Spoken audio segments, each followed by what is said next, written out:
Kahit ilang beses ka nang nasaktan, nandyan ka pa rin kasi umaasa ka pa rin. Umaasa na baka bukas magbago na siya. Na baka bukas piliin ka na niya.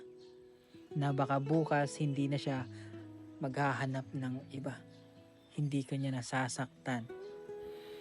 Pero habang umaasa ka, paulit-ulit ka rin niyang inuulit na saktan.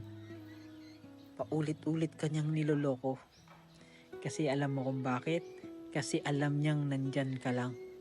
Alam niyang kahit lokohin ka niya, kahit magkamali siya, papatawarin mo siya. Alam mo, hindi masamang umasa. Pero masama yung paulit-ulit kang niloloko habang umaasa ka. Kasi ang pagbabago, hindi naman hinihintay, pinaninindigan.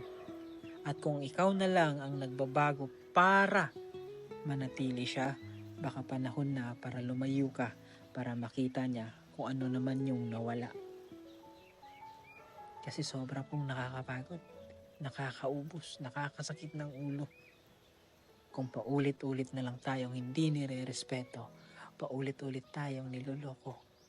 Sana naman mahalin mo rin yung sarili mo kung hindi kanya kayang mahalin.